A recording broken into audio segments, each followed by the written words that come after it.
The hidden aura of the true empath. There's something you carry that other people can feel the moment you walk into a room. It's not your words, not your body language. It's an invisible energy.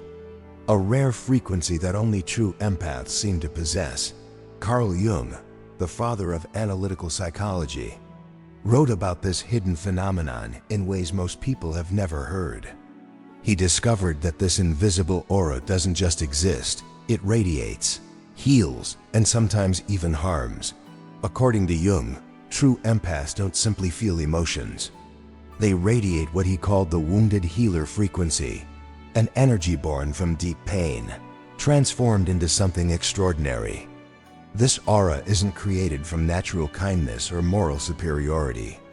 It's the result of psychological alchemy, a process that transforms emotional wounds into radiant wisdom. In his private writings, Jung described how this empathic energy operates on multiple levels at once. It can heal others just by being present, but it also attracts both light and shadow. Depending on the empath's level of awareness, that energy can either elevate them to higher consciousness or slowly destroy them from the inside out. Here's what Jung found most shocking. This aura becomes dangerous when the empath doesn't understand it. Without awareness, it acts like a beacon, drawing in energy vampires, emotional manipulators, and wounded souls who sense the empath's healing potential.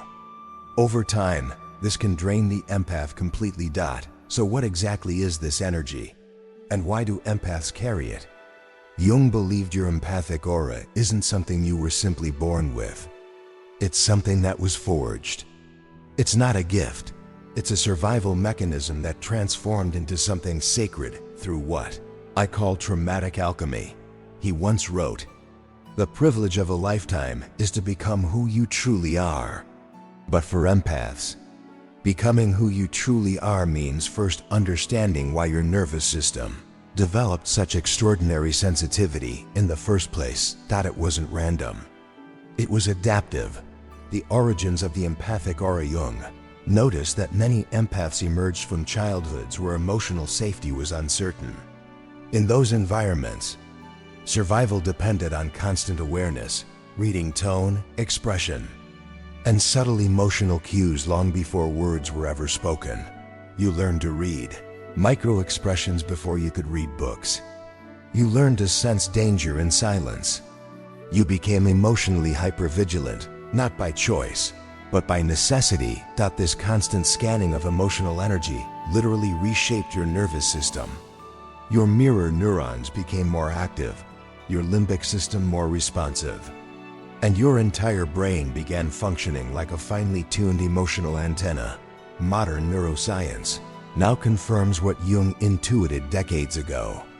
Research by Dr. Elaine Aron on highly sensitive persons shows that empaths process sensory and emotional information more deeply, activating areas of the brain associated with awareness, emotion, and empathy. But Jung went even deeper. He believed this neurological sensitivity generates an energetic field, a living aura that others can actually feel. And here's where it gets fascinating.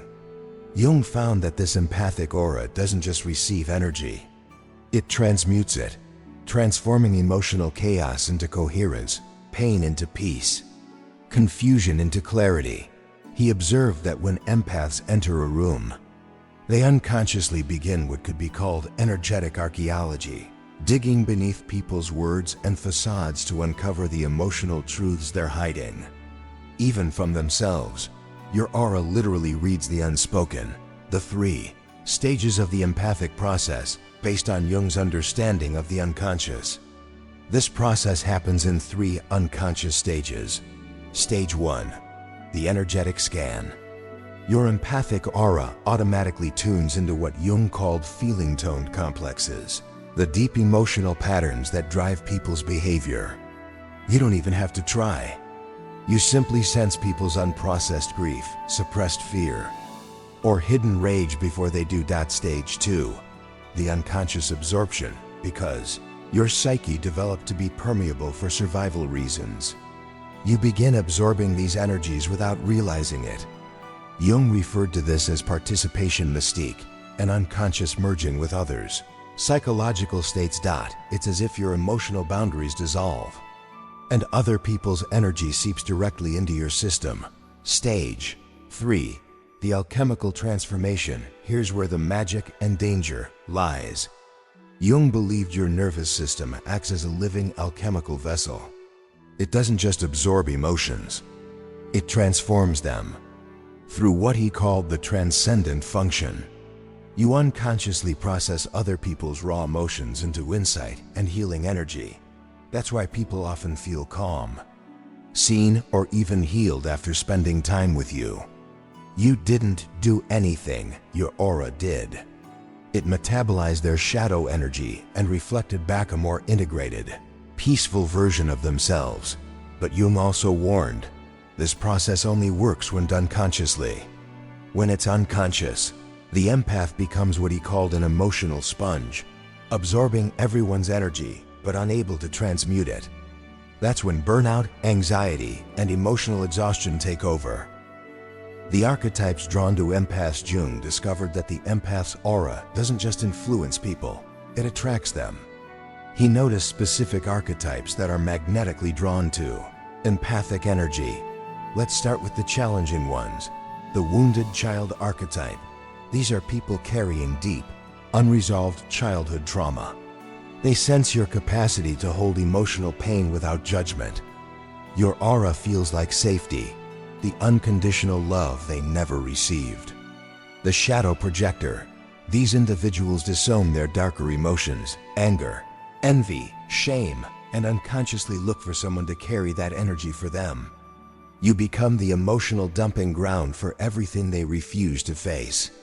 The energy vampire. Jung called these psychological parasites. They lack internal regulation and have learned to survive by feeding off other people's emotional energy. They're drawn to empaths like moths to flame, but Jung also noticed positive archetypes attracted to empaths. The conscious seeker. Those on their own path of healing and awakening recognize your energy as a mirror. They don't come to take, they come to evolve with you. The authentic self. People who are ready to embrace their full humanity are naturally drawn to your aura because it gives them permission to feel deeply without shame. The danger arises in what I call archetypal confusion, when empaths can't tell who's coming to heal and who's coming to feed.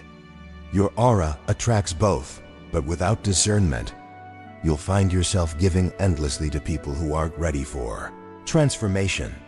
If you've ever wondered why your life seems filled with extremes, deeply spiritual people on one hand, and deeply troubled people on the other, that's why. You're living inside what Jung called the wounded healer constellation. Your aura holds both the power to heal and the risk of being consumed. Resonant frequency. Healing. Jung believed the wounded healer heals others not by giving away their energy, but by resonating at a frequency that awakens healing in others.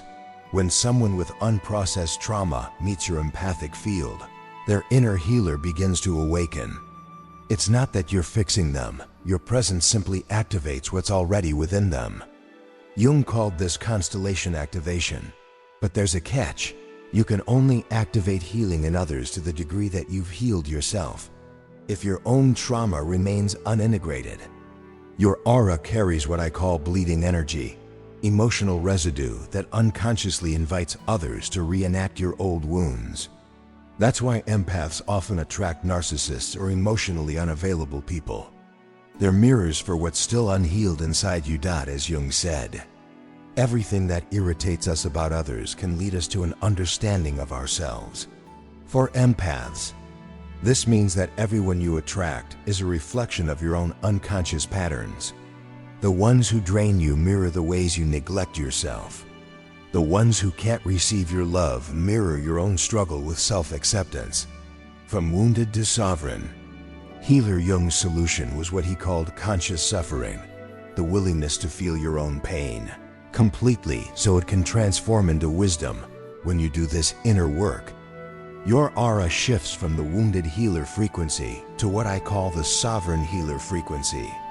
You still carry the same depth of empathy, but now it's grounded in wholeness, not woundedness. At this level, your energy becomes radiant but contained. You no longer leak emotional energy into everyone you meet. You no longer attract chaos as your teacher. You become a mirror of integration, showing others that it's possible to feel everything and still remain whole. The mirror effect. How empaths reflect the hidden self. Carl Jung once said, "Until you make the unconscious conscious, it will direct your life and you will call it fate." This truth explains why your empathic aura triggers such strong reactions in others.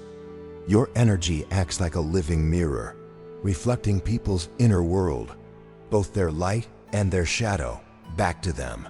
For people who've done their inner work, this reflection feels peaceful and affirming. But for those still avoiding their pain, your presence can feel like an emotional earthquake. You don't even have to speak. Your energy alone brings their hidden emotions to the surface. The psychological mirror. Jung called this the psychological mirror. He observed that conscious individuals feel at ease around empaths because your aura reflects their own self-acceptance. They feel seen, maybe even inspired. This is what I call recognition resonance, that deep sense of "I can finally breathe around you." But unconscious people experience the opposite. Your presence shines light on the parts of themselves they've worked hard to suppress. Their unhealed anger, guilt, shame, all of it begins to stir when they're near you. They don't understand why they feel uncomfortable, so they project that discomfort onto you. They might call you too sensitive, too emotional, or too intense.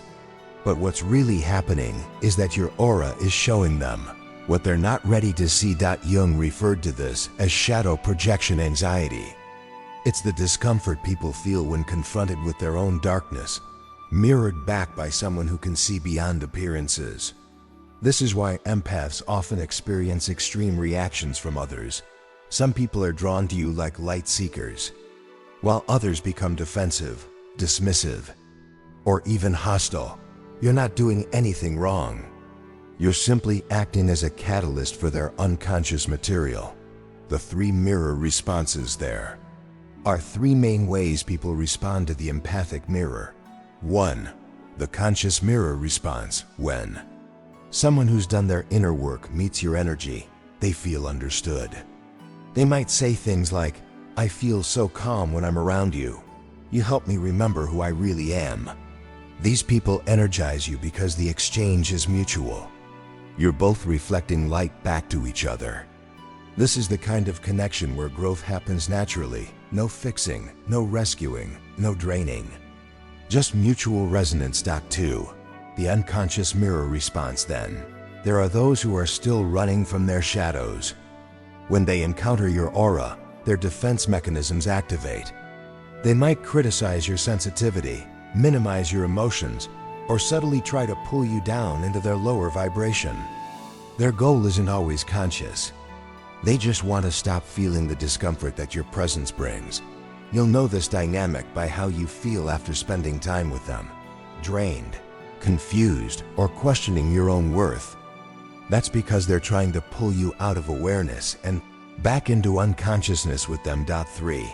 The predatory mirror response. Finally, there are those Jung described as psychological parasites. These are the energy vampires who sense your ability to regulate emotional chaos and decide, consciously or not, to make you their emotional regulator.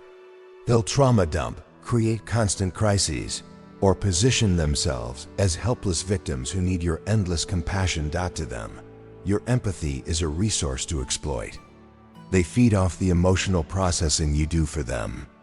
And because empaths are naturally wired to help, it can take years to realize that some people never intended to heal. They only intended to feed. Why boundaries feel so hard for empath setting. Boundaries with these types of people feels nearly impossible, not because you lack strength, but because your nervous system was trained to merge, not separate. Jung explained that empaths often confuse compassion with self-abandonment. You think protecting your energy might hurt others, but in truth, it's the most loving thing you can do. Because when you set a boundary, you're not rejecting someone, you're refusing to enable their unconsciousness. A boundary is not a wall. It's a filter, what Jung might call a conscious membrane. It allows love in while keeping manipulation out. When you say no to chaos, you're saying yes to clarity. When you stop rescuing, you allow others to meet their own power. When you protect your energy, you become a stable presence rather than an emotional sponge. Boundaries are what transform empathy from a wound into a skill, from survival into sovereignty. The collective connection. Jung went even deeper. He discovered that empaths aren't just processing the emotions of individuals. They're connected to what he called the collective unconscious. This is the shared psychic field that holds all of humanity's experiences, fears, and archetypes. That's why you might feel anxious for no clear reason, or deeply sad when the world is going through turmoil. Your nervous system is literally picking up on collective energy. You are a kind of psychic antenna for humanity's emotional climate. During global crises, wars, or social unrest, many empaths feel an unexplainable heaviness. It's not imagination, it's resonance. You're attuning to humanity's collective pain. Jung believed this sensitivity plays a sacred role.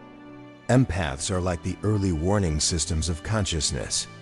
You sense emotional storms before they become visible. But this gift comes with a challenge. If you don't know how to separate personal energy from collective energy, you can end up carrying the pain of the world on your shoulders. Jung warned about this. He called it psychic inflation. It's when an empath unconsciously identifies with the suffering of the collective and feels responsible for healing it all. You are not responsible for fixing the world's pain. You are here to feel it consciously, to witness it without drowning in it, and to model what conscious feeling looks like. The Aura Method. Jung's path to empathic sovereignty. Jung's teachings provide a roadmap for turning empathy into mastery. I call this the Aura Method. Inspired by his principles of individuation, the process of becoming a whole and conscious self. Let's break it down. Acknowledge your energetic nature. You can't integrate what you don't recognize.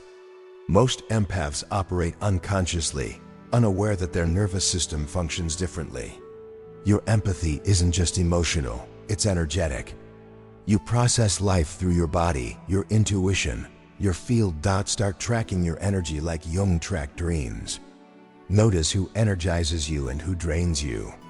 Notice where your body tightens or relaxes. Jung called this energy accounting, becoming aware of how your psychological and emotional resources are being spent. Once you begin observing your energetic patterns, you gain the power to redirect them consciously. You understand your archetypal patterns. Jung believed our lives are guided by archetypes, powerful unconscious forces that shape our behavior.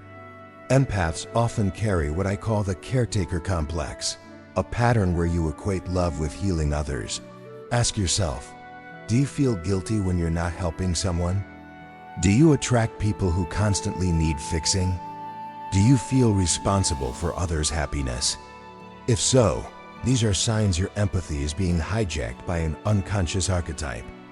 Jung's solution was active imagination, a dialogue with your inner figures. You can literally ask these parts of you, why do I feel responsible for everyone's emotions? Listen for the answer. The goal isn't to banish these parts, but to understand and transform them. Or reclaim your energetic boundaries. Healthy boundaries aren't about isolation, they're about integrity. They let you stay connected without contamination. For empaths, this has to happen not just at the behavioral level, but at the energetic one. You need to sense when your aura is being invaded or drained. Jung practiced what he called psychological hygiene, daily rituals to cleanse, absorbed energy, and return to center. It could be meditation, time in nature, journaling, movement, or creative expression. Anything that reconnects you to your authentic frequency. Think of it as spiritual maintenance for your empathic instrument. You wouldn't let your phone, the battery, drain completely every day. Don't let your aura do the SAMEA, activate conscious empathy finally. Jung's ultimate goal was what he called conscious empathy. This is empathy with awareness, the ability to feel with others without losing yourself in them. It means you can stand in compassion without merging. You can witness suffering without absorbing it. You can offer healing without depletion. This is empathy that serves consciousness, not compulsion. It's the difference between reacting to pain and transforming it into wisdom. Jung described this as the transcendent function, holding opposites in balance, compassion and detachment, openness and protection, sensitivity and strength. When you master this balance, your aura changes. You no longer vibrate at the wounded healer frequency. You rise into what Jung called integrated wholeness. And that frequency, grounded, radiant, self-aware, is what I call the sovereign healer frequency. At this stage, your empathy stops being a liability and becomes your greatest strength. You can walk into a room full of chaos and remain centered, calm, and aware. You don't take on the energy, you transform it simply by holding presence. Your aura becomes not a sponge, but a mirror reflecting consciousness itself. The sovereign empath, transcending emotional gravity. Jung believed the final stage of human development wasn't about becoming good, it was about becoming whole. This means integrating both your light and shadow, your sensitivity and strength, your empathy and discernment. For empaths, this stage is the birth of sovereignty, the moment you no longer drown in others' emotions, but stand as a clear vessel through which awareness flows. When you reach this level, your aura shifts frequency. You move from the vibration of absorption to the vibration of reflection. People still feel seen in your presence, but now your energy no longer leaks. It simply mirrors truth. The birth of the sovereign empath. To reach this state, you must go through what Jung called the psychic death, a phase of detachment from the old identity of the helper, the healer, the rescuer. For years, your ego might have been built around being the one who understands everyone, who absorbs their pain, who makes things okay. But this identity, as noble as it seems, is still a defense mechanism. It keeps you from confronting your own inner emptiness. Jung described this as the inflation of the healer archetype. When you define yourself solely by how much you can heal others, you unconsciously avoid the deeper question: who am I when I am not fixing anyone? That question, though uncomfortable, is the gateway to sovereignty. When you stop defining your worth by your usefulness, a new kind of power awakens, the power of being rather than doing. Your energy no longer reacts to the world, it influences it through presence. You stop being the empath who's always drained and become the empath who naturally uplifts the vibration around them just by existing in truth. The alchemy of emotional transcendence. Here's the paradox. To reach this peaceful state, you must fully experience the chaos first. You must feel what it's like to absorb, to be overwhelmed, to cry over energies that aren't even yours, and still not run away. Because empathy is refined through experience, not avoidance. When you feel deeply and consciously, you begin to develop what Jung called emotional alchemy. It's the art of letting emotions pass through you without becoming trapped in them. Think of it like water flowing through a crystal. If the crystal is cloudy, the water becomes distorted. If the crystal is clear, the water flows through as light. The empath's task is not to stop feeling, but to purify their inner crystal so that emotion transforms into awareness. How? By practicing presence. Whenever you feel a wave of someone else's energy, anxiety, sadness, fear, instead of identifying with it, witness it. Say to yourself, this is energy moving through me, not defining me. The more you witness, without merging, the more your aura learns to hold vibration instead of absorbing it. And soon, your nervous system becomes like still water, reflecting truth, not reacting to it. Energetic hygiene. Jung's daily practices. Jung was ahead of his time in understanding that psychology and energy are inseparable. He had rituals to keep his psyche clear, what he called psychic hygiene. For empaths, this is crucial. Your energy field needs daily cleansing, just like your body needs sleep. Here are 5 core practices inspired by Jung's approach to psychic balance. 1. The mirror meditation every morning. Look into your eyes in the mirror. Don't analyze. Don't judge. Just observe. Say silently, "I see you, I am with you." This reconnects your consciousness to your own reflection before the world's energy enters. 2. Shadow journal each night. Write down what emotions weren't yours today. Who did you absorb from? Where did your boundaries blur? Then write, "I return this energy to its source with awareness and love." This act of symbolic release prevents emotional buildup in your field. 3. Nature. Immersion. Jung retreated into nature often. Lakes, forests, mountains. He believed the earth absorbs psychic residue. When you feel heavy, go outside, touch the ground, breathe slowly, and imagine roots growing from your feet into the soil. Let the earth recalibrate your nervous system. 4. The aura shower. Visualize golden light washing over you, cleansing every layer of your energy field. Breathe out all foreign vibrations and breathe in your original essence. This is not imagination, it's energetic direction. Your body listens to imagery. 5. Silence and solitude. Jung spent long hours alone, not out of isolation but integration. Empaths need silence like lungs need oxygen. Silence allows your aura to reorganize and integrate all the energies you've encountered. These rituals may sound simple, but done consistently, they create the foundation for psychic sovereignty. The new archetypal magnetism. When you integrate your empathy, your relationships change dramatically. You stop attracting people who need saving and start magnetizing those who are self-aware. Jung would say your psychic resonance has shifted. You now vibrate at the frequency of mutual growth, not energetic imbalance. Old patterns like constantly explaining yourself, attracting emotional chaos, feeling invisible or used. Start dissolving. In their place, you begin to meet equals, people who mirror your wholeness, not your wounds. This is how energy truly works. You no longer chase peace, you embody it. And what you embody, you attract. The aura of stillness. At this level, your aura carries stillness. Not emptiness, but stillness that hums with quiet power. When people come near you, they feel safe, not because you absorb their pain, but because your field communicates calm coherence. This is what Jung meant by individuation realized. You have integrated all parts of yourself, your inner child, your shadow, your healer, your protector. Now they work together as one conscious system. You become a living symbol of balance. The empath who no longer bleeds energy, but radiates awareness. Your empathy evolves from reaction to radiation, the final revelation. The light beyond the shadow. Jung wrote, "One does not become enlightened by imagining figures of light, but by making the darkness conscious."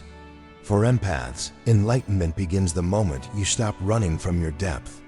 Your sensitivity, your overthinking, your tears, all of it is part of your initiation into consciousness. When you face the shadow within and around you without collapsing, you discover something extraordinary. You were never just an empath. You were always a vessel of awareness itself. Your empathy was never a flaw. It was the language of the soul reminding you of unity. The journey comes full circle. You began as the overwhelmed empath, feeling too much, caring too much, losing yourself in others. Then you met your shadow, the pain, the resentment, the exhaustion. And finally, you learned to hold it all, not as chaos, but as consciousness. Now you understand. Your aura was never meant to absorb. It was meant to illuminate. Your heart was never meant to save. It was meant to see. And your empathy was never meant to suffer. It was meant to awaken. This is the essence of Jung's message for the empathic soul. You are not here to carry the world's pain. You are here to transform it into wisdom through awareness. That's the true meaning of psychological alchemy. turning emotional lead into spiritual gold. Closing word: so if you've ever felt like your empathy is a curse, remember this. It's not a curse. It's a calling, an invitation to live with eyes open, heart unguarded, and spirit grounded. You are not weak for feeling deeply. You are rare for staying conscious while doing so. And that, in Jung's terms, is the birth of the sovereign empath, the one who feels everything and still chooses peace.